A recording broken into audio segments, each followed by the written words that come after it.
Hello guys, कैसे हैं आप लोग। उम्मीद है आप लोग फिट होंगे, ज़बरदस्त होंगे, मज़े में होंगे, बढ़िया होंगे और और बढ़िया तरीके से हमारे रिएक्शंस को एंजॉय कर मेरा रहे नाम है होंगे तलहा। इसमें मौसिन तो गाइस, गाइस रमन सागर जी की श्री कृष्णा एपिसोड नंबर 61 का पार्ट नंबर वन लेकर आ चुके जो हैं गाइस गाइस लास्ट एपिसोड थी वो बहुत ही ज़बरदस्त और बहुत ही कि कमाल की आप देखें एपिसोड। किस तरह के तमाचे पड़े हैं जरासंध के मुंह पर, उसे अपने मुंह की खाकर वापस जाना पड़ जाना रहा है पड़ा और और वो अब 1 साल तक नहीं आता वो एक साल वापस। तक वो वापस और नहीं आने कृष्णा जी वाला। की जो योजना थी वो भी उसी पर चल रहा है कि हम 1 साल में दोबारा इकट्ठे करेंगे हाँ सारी जी। सेना और फिर उन पे और हमला कृष्णा जी करेंगे, और बलराम जी को एक दफ़ा दोबारा मौका मिलेगा कि वो धर्मियों का एक साथ विनाश कर कर सकें। सकें। और कृष्णा जी ने बलराम जी को बताया कि ना तो अभी कुरुवंश का विनाश होने का वो समय है। बलराम जी ने क्वेश्चन किया है ना कि हाँ ये किस तरह होगा कि दुर्योधन राजा बन जाए। उन्होंने कहा हाँ, ये इसी तरह ही होगा कि कि कुरुवंश विनाश, का विनाश होगा, पर बिल्कुल उसमें अभी समय है। समय है। तो उन्होंने कहा कि फिर मैं क्या ताकत जरासंध, जरासंध की फिक्र करना। उन्होंने हाँ, कहा उनकी फिक्र करने की वो भी भी कोई एक बात नहीं, वर्ष वो भी तक। एक वर्ष तक अब लौट कर वापस नहीं आने वाला। तो हाँ, गाइस देखते हैं अब हमें इस पार्ट में देखने का मिलने जा रहा है। मिलने चलते हैं जा रहा वीडियो की है तरफ और देते हैं रिएक्शन। रिएक्शन।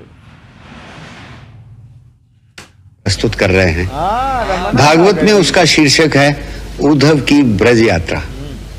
इस विषय को लेकर हिंदी साहित्य में भक्त शिरोमणि सूरदास जी से लेकर महाकवि रत्नाकर तक असंख्य कवियों ने हजारों रचनाएं की हैं।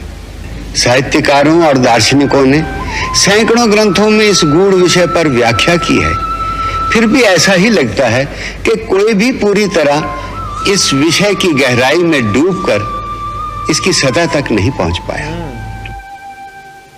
हजारों वर्षों से बड़े बड़े संत और कथावाचक उद्धव के ब्रज गमन की कथाएं सुनाते आ रहे हैं कि किस प्रकार श्री कृष्ण ने उद्धव को इसलिए ब्रज भेजा कि वहां जाकर वो राधा और गोपियों को ब्रह्म ज्ञान प्रदान करके उन्हें मुक्ति का रास्ता दिखाएं और कृष्ण प्रेम के कारण विरह के जिस दुख सागर में वे डूब रही हैं उस दुख के अंधकार से निकालकर उन्हें ज्ञान की रोशनी प्रदान करें, जिससे वो मोह के माया जाल से निकलकर एक शाश्वत शांति को प्राप्त हो। हाय हाय हाय हाय। हजारों वर्षों से ये कथा सुनाई जा रही है।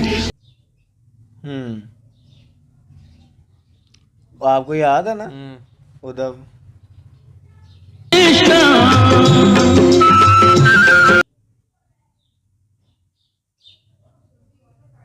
तो अध्यात्म के मिस्टिसिज्म की भांति ये उद्धव प्रसंग इतना गूढ़ और गहन है कि कोई भी माइका लाल इसका दावा नहीं कर सकता कि मैंने इसकी गूढ़ फिलॉसफी को समझ लिया है और मैं अब दूसरों को इसका अर्थ समझा सकता हूं।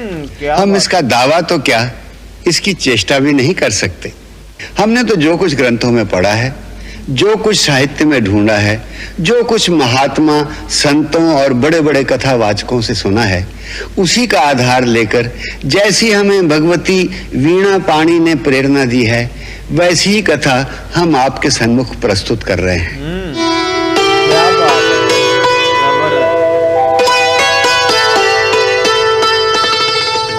उद्धव श्री कृष्ण के चाचा के लड़के थे। उद्धव। आयु में श्री कृष्ण से थोड़े बड़े। उनका असली नाम बृहदबल था। बाल्यकाल में ही उन्हें देवताओं के गुरु भगवान बृहस्पति ने अपना शिष्य बना लिया था। अच्छा, क्या बात है।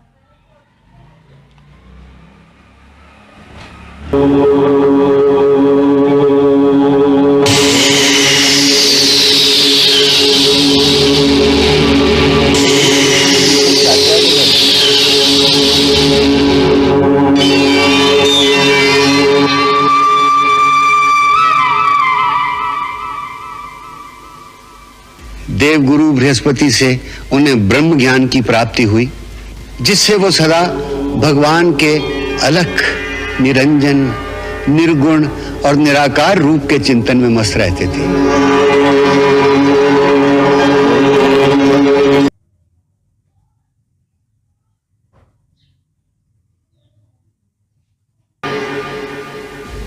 इसलिए ये जानते हुए भी कि श्री कृष्ण पूर्ण ब्रह्म के अवतार हैं, उन्हें श्री कृष्ण के इस साकार शारीरिक रूप से कोई मोह नहीं था। और जैसा अक्सर ज्ञानियों में होता है, उनके अंतर में भी कहीं ज्ञान का अहंकार छिपा हुआ था।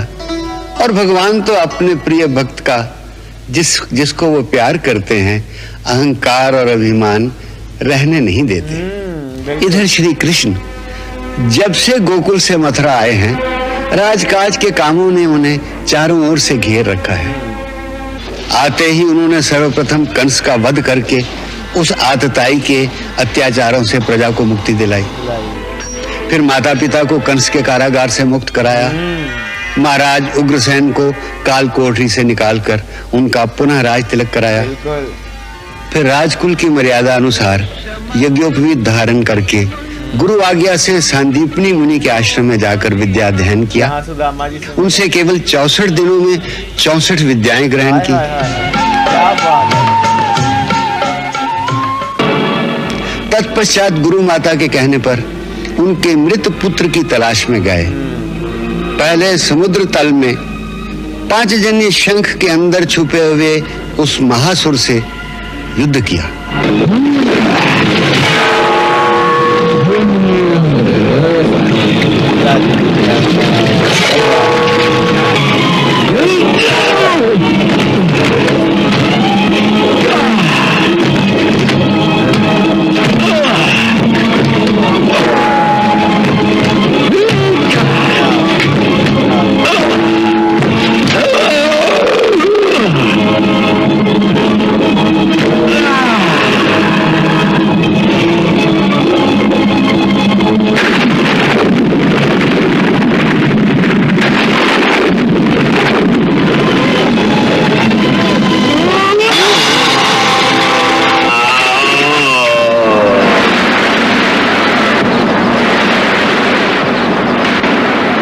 फिर स्वयं यमपुरी यमराज के पास गए, वहां से पुनर्दत्त को लेकर आए और उसे पुनर्जीवन प्रदान करके गुरु दक्षिणा का कर चुकाया।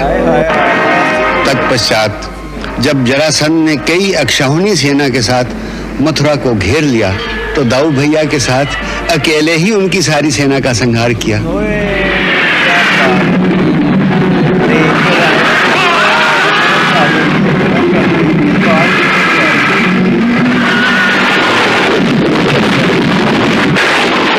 उनके चमत्कारी कारनामों की ख्याति देश विदेश में गूंज रही थी। प्रजा अपने तारनहार को पाकर खुशी से पागल थी। चहु और उनकी जय जयकार हो रही थी।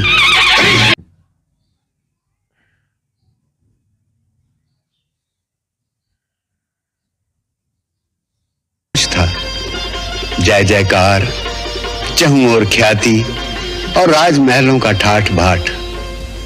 परंतु इन सारे ठाठ बाट के बीच उनका मन नहीं रमता था। मन से तो वो प्रतिक्षण वृंदावन की कुंज गलियों में ही घूमते रहते और गोकुल की उन भोली भाली गोपियों की स्मृति में ही खोए रहते। स्मृतियों के इस ज्वार भाटा में कई दृश्य उभरते हैं, कई आवाजें आती हैं। यमुना के जिस घाट पर एक दिन यशोदा मैया को अपने छोटे से मुंह के अंदर विराट सृष्टि के दर्शन कराए थे, ये हाय हाय हाय देखो ना,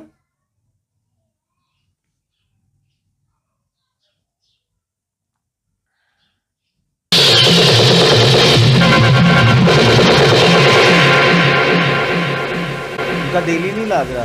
फिर उसी यमुना घाट पर बड़े होकर राधा के साथ कितनी ही सांझें चुपचाप एक दूसरे को देखते हुए ही बिता दी थी। कभी उसी राधा को कृष्ण बनाया और स्वयं उसकी ओढ़नी पहनकर राधा बन गए थे। फिर एक दिन उसी राधा को हर रात स्वप्न में मिलने का वचन देकर यमुना किनारे छोड़कर चले गए।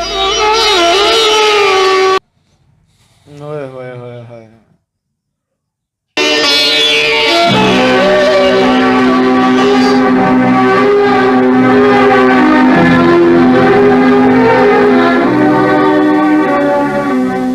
नंद बाबा के जिस घर में कभी माँ का माखन चुराकर घुटनों के बल भागते रहते थे, उसी घर में कभी माँ को सांप से भी डराया था।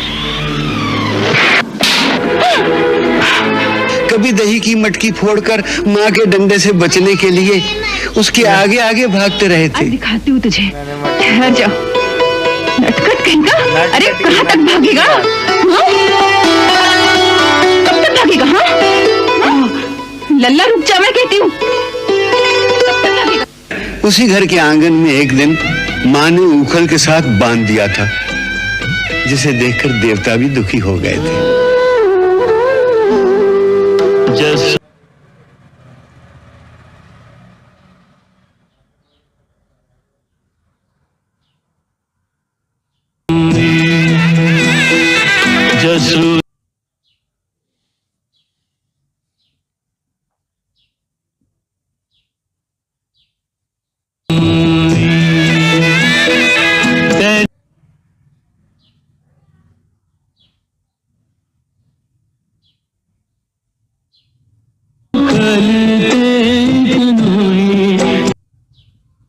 यहाँ आपको याद है जब रस्सी छोटी होती जाती थी?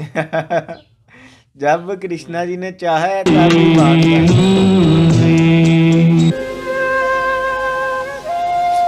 सारा कुछ सपना हो गया। फिर एक दिन उसी आंगन में माँ को सदा के लिए छोड़कर मथुरा चले आए थे।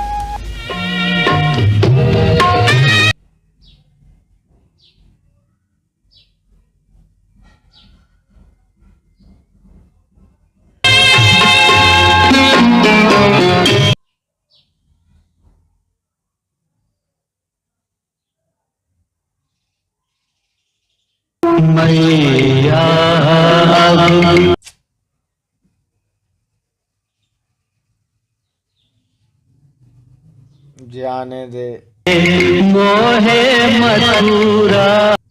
मोहे मथुरा जाने दे।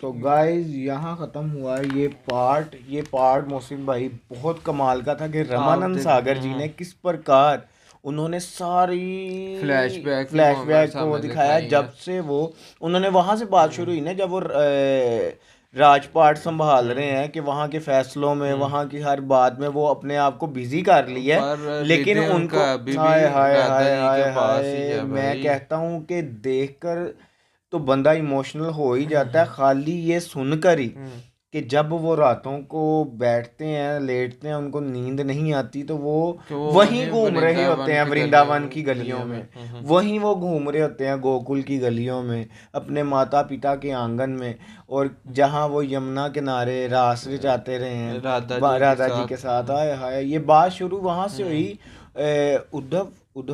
उद्धव जी हाँ से, उद्धव जी से बात शुरू पुत्र थे, हाँ। जो उनके चचा के पुत्र से उधर से बात शुरू हुई, क्योंकि रमानंद सागर जी ने कहा कि इस पे बहुत कितनी कथाएं लिखी हुई हैं और कोई भी इसको अभी तक पूर्ण गहराई तक सर्च नहीं कर सका, सतह तक नहीं पहुंच सका, लेकिन फिर भी हमें जो हमने शास्त्रों के अनुसार जो हमें ऑथेंटिक मिला वो हम आपके साथ शेयर करने जा रहे हैं। और ये बहुत अच्छी बात है और ये एक सच्चे इंसान की ही मोहसिन भाई होती है कि वो जो प्रूफ के साथ पेश करता है। और वैसे भी ये सीरीज देखकर ही ऑथेंटिकनेस का पता चलता है कि यार ये इसमें जो दिखाया जा रहा है और बताया जा रहा है तलहा भाई वो रियलिटी है। उद्धव जी से शुरू होकर जब हमें कृष्णा जी की बालपन के मोमेंट्स देखने को सारी अपने माता को अपने मुंह के अंदर वो तो सीन आज तक मेरे माइंड में सारी मोमेंट्स जिस तरह उन्होंने जरासंध को पराजित किया, मामा कंस का वध किया, सारा फ्लैशबैक इस पार्ट में हमें देखने को मिला और हमें तो बहुत ही मजा आया। अब हमें इंटरेस्ट ये हुआ है कि